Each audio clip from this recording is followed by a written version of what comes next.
The best surfer out there is the one having the most fun. Ever hear that one? It's true.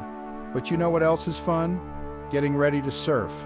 There's nothing quite like the stoke of prepping your board, knowing you're about to paddle out and catch some waves. Before we get started, subscribe and hit that like button. It's all part of the ritual, man, and a key part of that ritual, you got it, waxing your surfboard. Waxing might seem like a small thing, but trust me, it's a game changer.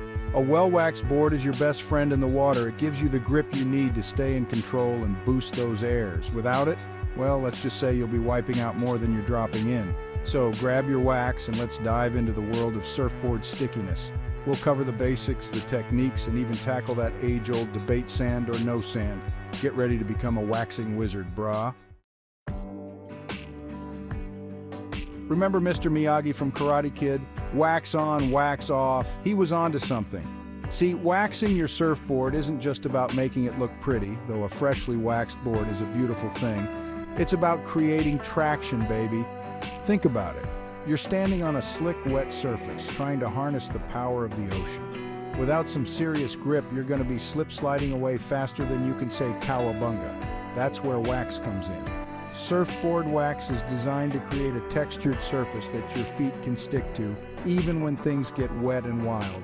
It's like magic, but stickier and way more fun. A good wax job gives you the confidence to carve, pump, and shred with style. It's the difference between a killer session and a faceplant fest, so yeah, waxing is kind of important. All right, let's talk wax, people.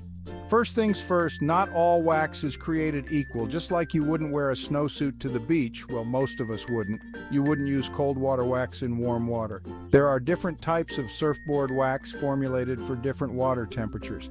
Using the right wax is key, my friends. Too hard, and you'll be stuck on your board like a fly on a, well, you get the idea. Too soft, and it'll melt away faster than your ice cream cone on a summer day. As a general rule, cold water for water temps below 60 degrees Fahrenheit, 15 degrees Celsius. Think chilly dawn patrols and winter swells. Cool water for water temps between 60 to 70 degrees Fahrenheit, 15 to 21 degrees Celsius. Your go-to for those crisp spring and fall sessions. Warm water for water temps above 70 degrees Fahrenheit, 21 degrees Celsius. Perfect for those sunny days when the only thing cold is your drink. Tropical water for water temps above 80 degrees Fahrenheit, 27 degrees Celsius. Think crystal clear water, palm trees, and all-day surf sessions. Got it? Good. Now we can move on to the fun part, actually putting that wax to good use. All right, wax heads, let's get down to business. Waxing your board might seem intimidating at first, but trust me, it's easier than you think. Just follow these simple steps, and you'll be waxing like a pro in no time. Before you even think about applying new wax, make sure your board is squeaky clean. Remove any old wax, sand, dirt, or leftover snacks. We've all been there. A clean surface is crucial for maximum stickiness. Start with a base coat of wax, even if you're using the same type of wax you used before. This creates a solid foundation for the rest of your wax job. Apply the base coat in circular motions, overlapping each pass slightly. Once you've got a good base coat down, it's time to build up the texture. This is where things get fun.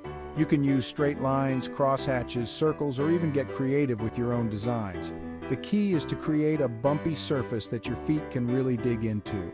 Remember, you're not frosting a cake here. You don't need a ton of wax, just enough to create a good grip.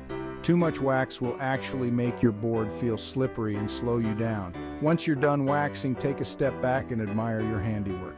The wax should be evenly distributed and have a nice bumpy texture. If you see any bare spots, give them a little extra love, and that's it. You've officially waxed your surfboard like a champ. Now go catch some waves. The age-old question, to sand or not to sand.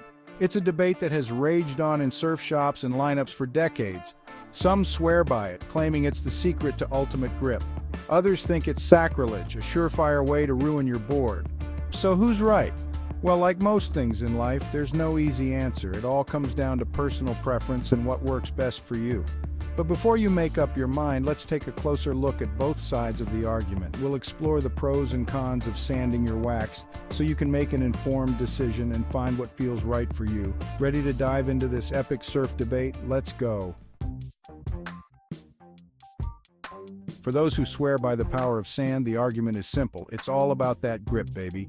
Sanding your wax creates a superfine sandpaper-like texture that's nearly impossible for your feet to slip on. Think about it. Have you ever walked on a wet, sandy beach? It's like walking on glue. That's the kind of grip we're talking about here. Here are some of the key benefits of sanding your Wax Ultimate Grip. Sand creates a super grippy surface, which is especially helpful in powerful surf or when you're trying to stick those critical maneuvers. Durability. Sanding your wax can actually make it last longer, as it helps to lock the wax in place and prevent it from melting off as quickly. Customizable feel. You can control the level of grip by how much sand you use. A light dusting will give you a subtle boost, while a heavier application will create a seriously sticky surface. If you're looking for maximum grip and durability, sanding your wax might be the way to go. Just be sure to use fine grit sand and go easy at first. You can always add more sand, but you can't take it away once it's on there. On the flip side, there are plenty of surfers who wouldn't dream of letting sand anywhere near their precious wax. For them, it's all about preserving the natural feel of the wax and avoiding any potential damage to their board. Here are some of the main arguments against sanding your wax-altered feel. Some surfers find that sanding their wax creates a harsher, less forgiving feel underfoot. They prefer the natural tackiness of the wax without the added grit. Potential damage.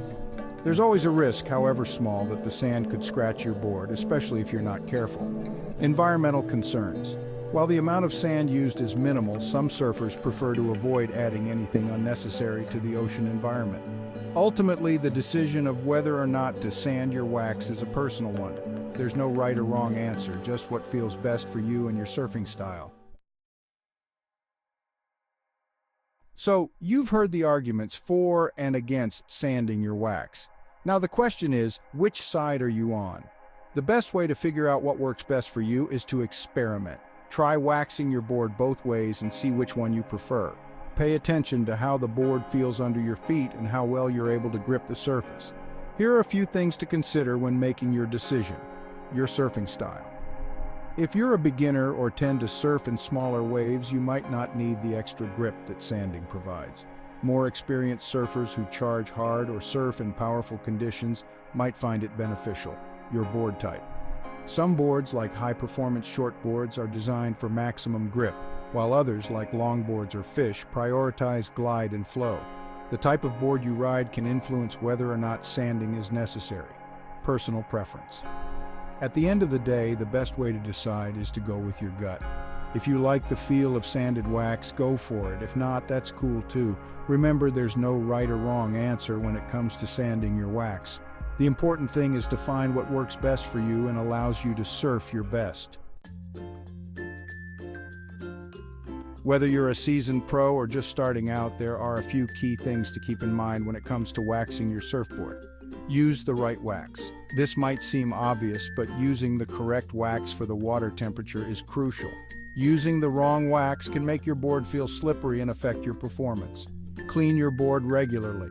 Old wax, dirt, and grime can build up on your board and reduce the effectiveness of your wax job. Make it a habit to clean your board regularly with a wax comb and some base cleaner. Apply wax in a cool, shaded area. Avoid waxing your board in direct sunlight, as this can cause the wax to melt too quickly and become difficult to apply evenly. Don't be afraid to experiment. Try different waxing techniques like straight lines, crosshatches, or circles to see what feels best for you. You can even get creative and add your own personal flair. Remember, a well-waxed surfboard is a happy surfboard and a happy surfer. By following these simple tips, you can ensure that your board is always sticky and ready to rip. So there you have it, folks. The lowdown on waxing your surfboard, from the basics to the great sand debate. We hope you found this guide helpful and informative. Now go out there and put that knowledge to good use.